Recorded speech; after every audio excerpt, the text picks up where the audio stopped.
ದಿನಾಚರಣೆ ಸಂದರ್ಭದಲ್ಲಿ ಎಲ್ಲರಿಗೂ ಕೂಡ ವಂದನೆಗಳನ್ನ ಸಲ್ಲಿಸ್ತಾ ಇದ್ದೀನಿ. ಈಗ ಒಂದು ಪುಟ್ಟ ಹುಡುಗ ಸ್ವಾಮಿ ವಿವೇಕಾನಂದ ಒಂದು ಡ್ರೆಸ್ ಅನ್ನು ಹಾಕಿದ್ದಾರೆ, ಎಕ್ಸಲೆಂಟ್ ಆಗಿ ಕಾಣ್ತಾ ಇದ್ದಾರೆ. ಆ ಹುಡುಗನಿಗೆ ಒಂದು ಉತ್ತಮವಾದಂತಹ ಒಂದು ಸನ್ಮಾನವನ್ನ, ಒಂದು ಕಿರು ಕಾಣಿಕೆಯನ್ನು ನಮ್ಮ ತಹಸೀಲ್ದಾರ್ ಸಾಹೇಬರು ಮತ್ತು BO ಮೇಡಮ್ ಅವರು ನೀಡ್ತಾ ಇದ್ದಾರೆ. ತುಂಬಾ ಮುದ್ದು ಮುದ್ದಾಗಿ ಕಾಣ್ತಾ ಇದೆ. ಅವ್ರು ಕೊಟ್ರೆ ಸ್ವಲ್ಪ ಮಾತಾಡ್ತಾರಂತ ಒಂದು 2 ನಿಮಿಷ ಕೊಡ್ತೀನಿ.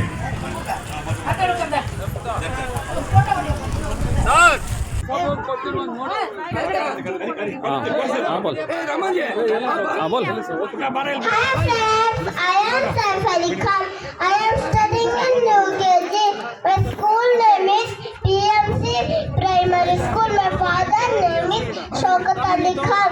My mother name is Mama Jugnu. Swami Vivekananda says, arise, awake, and start not till the goal is reached. Jai Hind, Jai Bharat. Super, excellent. ತುಂಬಾ ಹುಡುಗ